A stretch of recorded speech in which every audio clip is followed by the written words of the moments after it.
Hello everyone, एक बार फिर आप सभी का स्वागत है हमारे इस नए वीडियो में। तो यहाँ पे आज हम बात करेंगे कि जो मैथ्स होता है, जैसे आपको सबको पता है कि आपका एग्ज़ाम कब है, 14 दिसंबर को। और यहाँ पे एक बड़ा मुद्दा रहता है किस चीज़ का, बहुत ज़्यादा हम लोग इशू बना रखते हैं किस चीज़ को। भाई ऐसा नहीं कि मैंने कभी इशू नहीं बनाया, लेकिन अब चीज़ें समझ में आने लगी तो उसके बेस पे हम आपको ये जो है थोड़ा बहुत आपको बता सकते हैं कि भाई ऐसे डरने की ज़रूरत नहीं है, आपको ऐसे करना है, ऐसे करेंगे तो आप आसानी से पहुँच जाएंगे वहाँ तक, मतलब सफल हो जाएंगे इस चीज़ में। ठीक है, मैथ में आपको डर लग रहा है फिर भी आप अच्छा स्कोर यहाँ पे कर जाएंगे। तो यहाँ पे वही हम बात करेंगे कि 30 क्वेश्चंस होते हैं मैथ के। यहाँ पे 15 आपको पता है पेडागोजी के होते हैं और 15 जो आपके अदर होते हैं। ठीक है, इतना कुछ नहीं होता है कि 15 जो अदर होते हैं क्वेश्चंस उनमें बहुत बड़े बड़े फॉर्मूले लगते हैं और बहुत बड़े क्वेश्चंस होते हैं, ऐसा कुछ नहीं है। कुछ क्वेश्चन तो ऐसे हैं नॉर्मली आप देख के हल कर लोगे, लेकिन उसके लिए बस वही मैंने जो एक चीज़ बताई है कि जब तक आप सिर्फ मतलब आप कहीं से सिलेबस मत देखो, कुछ भी मत करो, सिर्फ प्रीवियस ईयर उठाओ। जैसे कि मैं अगर अपनी बात करूँ तो आप देख सकते हो मैंने प्रीवियस ईयर उठाया था और मुझे क्योंकि जो अदर क्वेश्चंस होते हैं ना 15 नंबर के, उसमें मुझे दिक्कत नहीं थी। तो यहाँ पे पेडागोजी मैंने लिख रखा है, ये प्रीवियस ईयर से है कि भाई देखो ऐसी चीज़ें आ जाती हैं कि भाई आपकी गणित की प्रकृति कैसी है। ठीक है, तो जितने भी जैसे मैंने 2 3 4 लगाए थे, तो जितने भी अलग अलग टाइप के क्वेश्चंस आए कि भाई गणित की प्रकृति कैसी है, ये सटीक होती है, व्यवस्थित होती है और इसका नेचर तार्किक होता है। प्राइमरी लेवल पर अगर आ जाए गणित का बच्चा कैसे उसका उत्तर बताता है, तो वो नॉर्मली अनुमान लगाता है। ठीक है, ऐसा नहीं है कि बहुत वो पूरा सॉल्व कर लेता है, प्राइमरी लेवल पर वो अनुमान लगाता है। यहाँ पे गणित की अगर प्रकृति पूछा जाए या पूछा जाए बच्चा कैसे उसको यूज़ करता है, कैसे वो उसका आंसर बताता है, तो यहाँ पे नॉर्मली हमें अनुमान लगाना यहाँ पे लिखना है।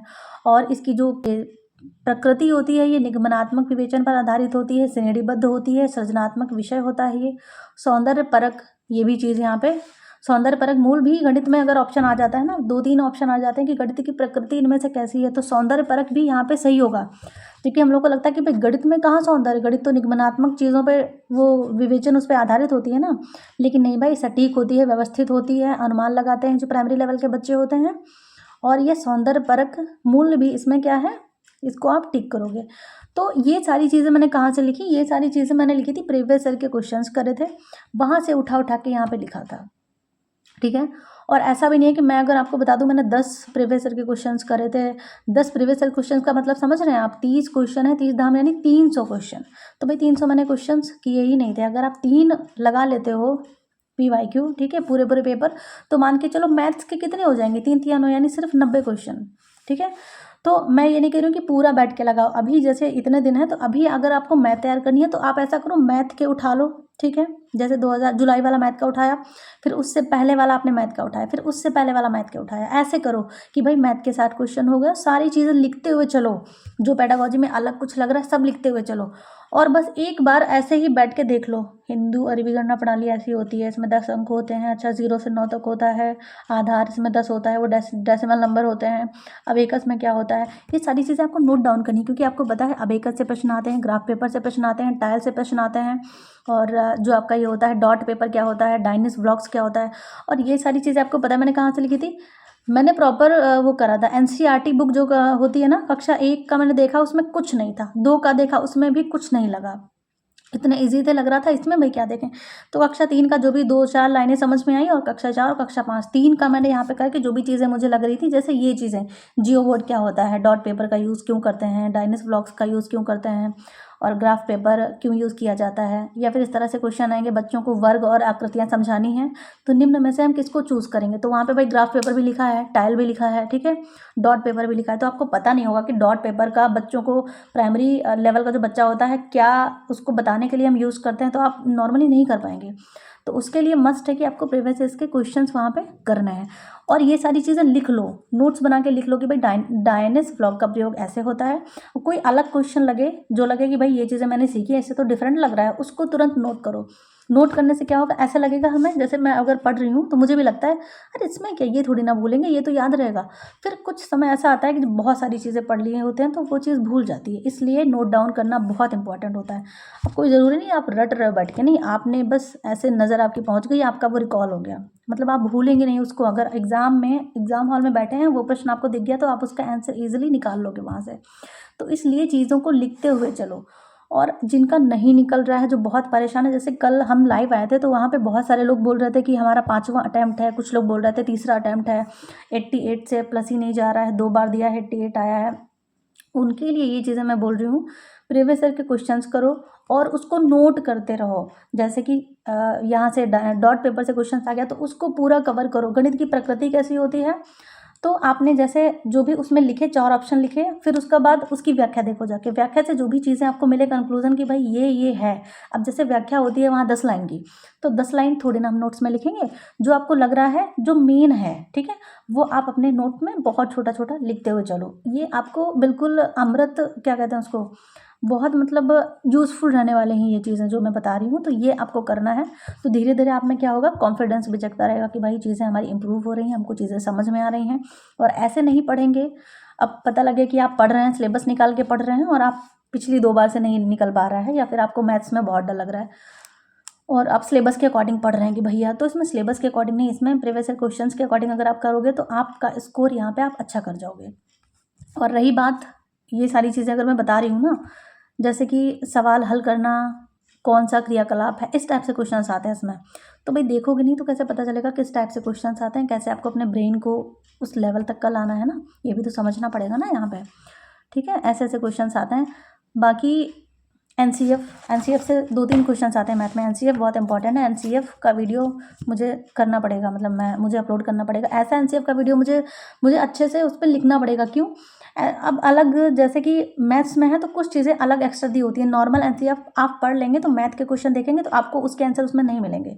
तो मैं ऐसा करूँगी ना कि सीडीपी से क्वेश्चन आए, ईवीएस से क्वेश्चन आए, या किसी भी मैथ से क्वेश्चन आता है, लेकिन एनसीएफ के अगर उससे आ रहा है तो आप कर लो उसको। उस तरह से मुझे नोट्स को बनाना होगा और छोटा छोटा लिख के फिर उसको मैं वीडियो अपलोड करूँगी यहाँ पे। अब बात करते हैं हम जो 15 नंबर के अलावा आते हैं, कैसे क्वेश्चन, जो प्रश्न आते हैं। तो कितने इजी प्रश्न होते हैं आप ये देख सकते हैं यहाँ पे, ये दिया हुआ है 2 सही 2/3, ठीक है। समकोण में डिग्रियों की संख्या यहाँ पे पूछी है। तो सबसे पहले तो हमें इसको नॉर्मल भिन्न में बदलना होगा, क्योंकि ये मिश्रित भिन्न है, ठीक है। तो नॉर्मल में चेंज करेंगे तो हो जाएगा हमारा 8/3। अब समकोणों में डिग्रियों की संख्या पूछी है तो इंटू 90 कर देंगे, काट देंगे जवाब, तो यहाँ पे आपका 240 आ जाएगा। एकदम से चीज़ें समझ में नहीं आएंगी, धीरे धीरे जब आप करेंगे क्वेश्चन को तो आपको बहुत अच्छे से समझ में आएगा। जैसे तो यहाँ पे जैसे कि कुछ ऐसे क्वेश्चंस आ जाते हैं, संख्या पद्धति। तो संख्या पद्धति आपको अच्छे से पढ़ना होगा कि भाई पूर्ण संख्या क्या होती है, पूर्णांक संख्या क्या होती है, प्राकृतिक संख्या क्या होती है, भाज्य अभाज्य क्या है, कौन सी संख्या भाज्य है, कौन अभाज्य है, ठीक है। ये सारी चीज़ें आप पढ़ेंगे, इससे भी क्वेश्चंस आते हैं। तो आपको सबसे अच्छे से यहाँ पे पढ़ना होगा संख्या पद्धति। और जैसे बहुभुज से क्वेश्चंस आ जाते हैं, पंचभुज हो गया, समद्विबाहु त्रिभुज हो गया, वृत्त हो गया, वर्ग हो गया, इससे क्वेश्चंस इसमें आते हैं, ठीक है। तो ये भी आपको अच्छे से पढ़ना है। और इतने मतलब ऐसे क्वेश्चन देखो नहीं आ रहा है कि बहुत ज़्यादा इसमें लग रहा है, नॉर्मली क्वेश्चन आता है यहाँ पे। जैसे आ जाएगा 3 चीज़ें दी होंगी, 3 मान दिए होंगे, इनमें से किससे हम त्रिभुज की रचना कर सकते हैं, ठीक है। या फिर जैसे क्षेत्रफल पूछने को आ जाता है कभी कभी। तो बहुत टफ नहीं आते हैं, अगर आप करने लगेंगे ना आपको समझ में आ जाएगा चीज़ें। तो इसका भी अगर आप लिमिट बना लो कि भाई 5 PYQ आप सॉल्व कर लो इसके, यानी 5 या 15 नहीं 150 क्वेश्चन अगर आप सॉल्व कर लेंगे, आपको बहुत अच्छे से आइडिया लग चुका होगा। और आप देख रहे होंगे कि आपका जो पहले लेवल था और 5 PYQ को अच्छे से लगाने के बाद, एनालिसिस करने के बाद, उन जो चीज़ें आपको नहीं आ रही थी उन गलतियों को सुधार करने के बाद, बहुत कुछ सीखने के बाद आपका कॉन्फिडेंस खुद से बढ़ जाएगा। आपको खुद से लगेगा भाई सीटेट पास करने से इस बार हमें कोई नहीं रोक सकता। तो ये सारी चीज़ें हैं, ठीक है। बाकी जहाँ पे बच्चों को याद कराया जा रहा है, आपको जैसा पता है, जहाँ पे बच्चों को याद कराया जा रहा है, रोट लर्निंग हो रही है, ये सारी चीज़ें हमें टिक नहीं करनी है। और कुछ टाइप के क्वेश्चन जैसे हर बार आते हैं पार्सल वगैरह, कि पार्सल का भार क्या है, 50 ग्राम है तो उससे कम है तो 2 रुपया, उससे अधिक है तो 3 रुपया, इस तरह से ना। तो ये क्वेश्चन यहाँ पे ये मैं बता दूंगी जैसे कैसे करना होता है आपको। दिशा वाले क्वेश्चंस होते हैं और जो क्लॉक वाले क्वेश्चंस होते हैं, रेलगाड़ी इतने टाइम से चली, तो वो क्वेश्चंस भी आपको मिलेंगे। क्योंकि ऐसा लगता है ना उसकी ट्रिक, ऐसा नॉर्मली लगता है कि बहुत टाइम लग जाएगा, लेकिन टाइम टेकिंग नहीं होता है, आप इजीली करेंगे तो हो जाएगा। तो उसके वीडियोस भी आपको हमारे चैनल पे मिल जाएंगे। बाकी जैसे 1 मिलीलीटर किसके बराबर है, लेकिन इसमें भी बहुत बेसिक से क्वेश्चंस आते हैं और बहुत ज़्यादा ऐसा नहीं है कि बहुत बड़े क्वेश्चन आया करते हैं, ठीक है। तो वो सारी चीज़ें आपको क्या करना है, देखनी होती हैं। बस कुछ नहीं है, इतना बड़ा कोई प्रश्न नहीं है यहाँ पे जिसकी हम बात करें। बाकी चीज़ें जैसे पेडागोजी की बात कर रहे हैं, तो पेडागोजी में जो भी चीज़ें लगेंगी कि भाई बताने वाली हैं, आपको नहीं समझ में आ रही हैं, या कोई ऐसा टाइप प्रश्नों का जो लग रहा है कि भाई थोड़ा सा अलग होता है और समझाने वाला है। जो जैसे ऐसा नहीं है, बहुत सारे क्वेश्चन तो आप ऑप्शन को देख के ही निकाल लोगे। तो थोड़ा-सा कॉन्फिडेंस बिल्डअप करना है आपको, और कॉन्फिडेंस कहाँ से आएगा? जब प्रीवियस ईयर के क्वेश्चंस लगाएँगे, आपको समझ में आएगा भैया ऐसे क्वेश्चन आते हैं, ओके ऐसे क्वेश्चन करना है। वहाँ से आपका कॉन्फिडेंस बूस्ट होगा। तो आपको वीडियोज़ मिलती रहेंगी। मिलते हैं नेक्स्ट वीडियो में। Thank you so much for watching. Comment section में ज़रूर बताइएगा वीडियो आपको कैसा लगता है, और आप